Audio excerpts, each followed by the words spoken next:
Train number 22627 திருச்சிராப்பள்ளியில இருந்து Thiruvananthapuram central வரைக்கும் போகக்கூடிய இன்டர்சிட்டி எக்ஸ்பிரஸ். இந்த ட்ரெயின் வந்து பார்த்தீங்கன்னா எல்ஹெச்பியா கன்வெர்ட் பண்ணிட்டாங்க மக்களே. இந்த ட்ரெயின் திருச்சியில் காலையில் 7:20க்கு எடுத்து திருவனந்தபுரம் சென்ட்ரல் மதியானம் 3:20 கூட்டிட்டு போய் விட்டுருவாங்க.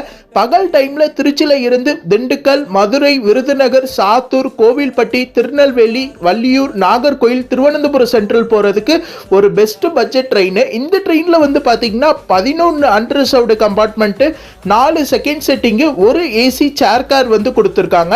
டிக்கெட் ஃபார் அன்ரிசர்வ்டுல திருச்சி டு திருவனந்தபுரம் வரைக்கும் டிராவல் பண்ண 175, செகண்ட் செட்டிங்ல உங்களுக்கு 190, ஏசி சேர் கார்ல வந்து பார்த்தீங்கன்னா 665 மக்களே திருச்சி டு திருவனந்தபுரம் வரைக்கும் டிராவல் பண்ண. இதுல ஒரு ரேக் மட்டும் தான் இப்போதைக்கு எல்ஹெச்பியா கன்வெர்ட் பண்ணியிருக்காங்க. இன்னும் ரேக் வந்து பார்த்தீங்கன்னா ஐசிஎஃப்ல தான் ரன் பண்ணிட்டு இருக்காங்க. இந்த ட்ரெயின்ல நீங்க யாராச்சும் டிராவல் பண்ணியிருந்தீங்கன்னா கமெண்ட் பாக்ஸ்ல கமெண்ட் பண்ணுங்க. இந்த வீடியோ பிடிச்சா லைக் பண்ணி சேனலை ஃபாலோ பண்ணிக்கோங்க மக்களே. டாடா.